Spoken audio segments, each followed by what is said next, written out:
am Emma Camiso. Today I will be discussing the information behaviors of disadvantaged and marginalized adolescents and young adults. For the purpose of time, you may hear me refer to this user group as DMAYA within the presentation, or use the word teen instead of adolescents and young adults. I chose to investigate this user group because I believe they could greatly benefit from library services and resources. Libraries have the potential to be a safe space for teens to investigate the world and learn how to set themselves up for success. I created a fictional public library that is located on the same street as a Title I middle and high school. Despite this proximity, the library has lower attendance rates among the adolescents and young adults than it would like. To address this, the library studied information behaviors of DMAYA and developed the following strategies. We will be focusing on 3 kinds of barriers that were discussed within the research for the purpose of this presentation: social and family barriers, internet literacy and search skill barriers, and library-related barriers.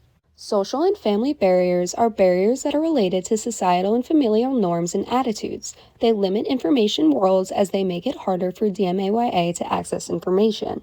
In relation to cultural attitudes and norms, some cultures have attitudes that make it difficult to find and access information or fulfill an information need. Some important information needs surround sensitive or taboo topics, which make it risky to fulfill. DMAYA who are not native English speakers were also shown in research to not have extensive or adequate information available in native languages. Discrimination, consequences, and judgment were also a part of social and family barriers. Participant interviews showed that the user group avoids information organizations to mitigate the risk of discrimination. The library has strict rules about the use of facilities and materials that deter teen usage. Some expressed a sentiment that they often feel watched by librarians and targeted or profiled. They do not feel as if the information they are searching for within the library is private. Internet literacy and search skill barriers are barriers related to how well one can search for, understand, and use information. Lack of confidence and disengagement was prevalent throughout studies. Many members of this user group lacked confidence in their ability to fulfill an information need. This manifested in a lack of effort and motivation. They also had a lack of awareness and refusal to admit deficiencies. Observation of the user group showed more struggles and difficulties than they self-reported. Library-related barriers had to do with the library being a danger zone and there being a lack of awareness of services.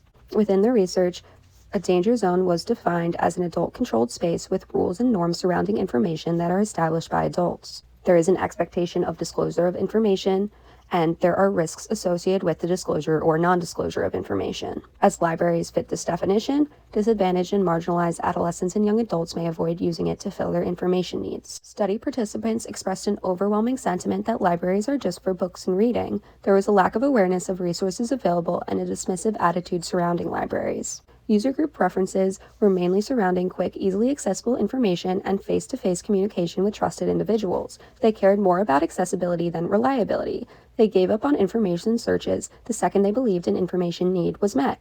Time was a limited resource, so information that could quickly fill an information need was overwhelmingly preferred. DMAYA showed a preference for face-to-face communication when the individual they were seeking advice from was trusted. While many of these sources were individuals participants were already familiar with, trust was able to be built with researchers through open conversation.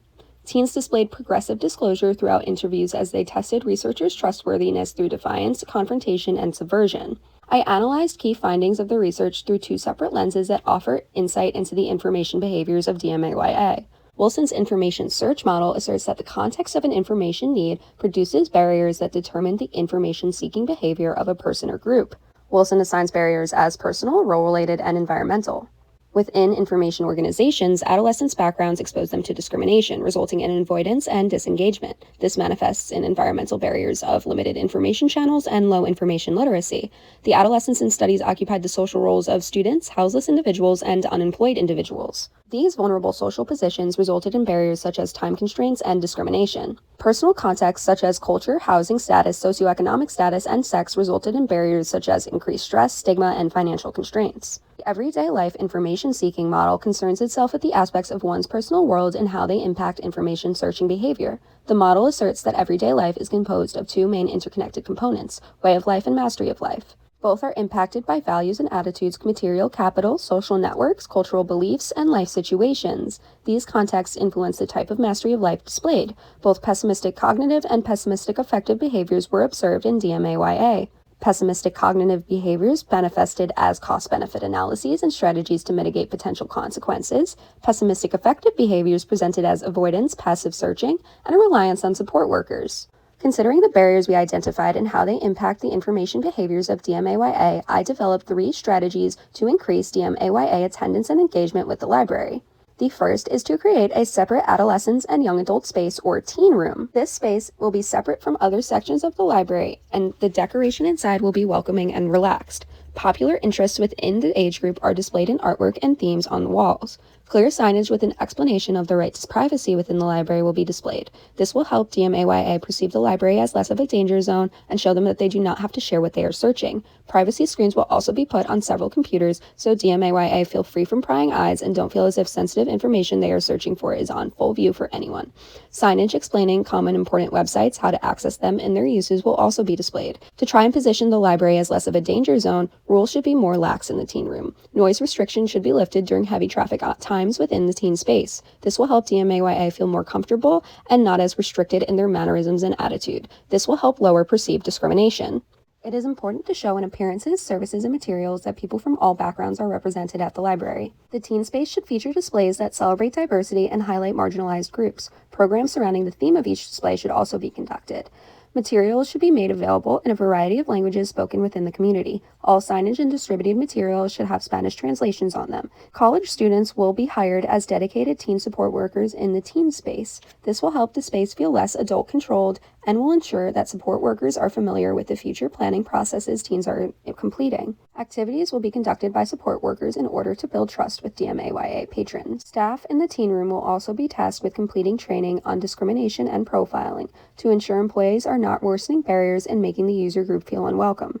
Instruction papers about how to write a resume, cover letter, college essay, fill out a job application, and fill out the Common App will be freely distributed within the teen space. Instruction papers will have a QR code for a free PDF version of the document. Pamphlets surrounding important sensitive topics such as puberty or sexual education would also be freely distributed in the teen space. Pamphlets will also feature QR codes for free PDF versions for those who feel uncomfortable possessing physical copies of the information. As a lack of awareness of services that the library provides was prevalent within the user group, it is important to perform outreach at local schools to inform DMAYA about the many resources and services the library offers. Outreach should emphasize the existence of the teen space and how it differs from other parts of the library. In conclusion, considering the information behaviors of DMAYA, the library should focus on the following goals to increase their participation in and engagement with the library. 1. Create a space where DMAYA feels safe to search for and interact with information and ask for help. 2. Curate services for the user group based on their preferences and needs. 3. Intentionally engage with the user group outside of the library. These goals address the barriers faced by the group, adhere to their preferences, and consider their backgrounds and needs. This will attract DMAYA and ensure that the library is a place they always feel welcome.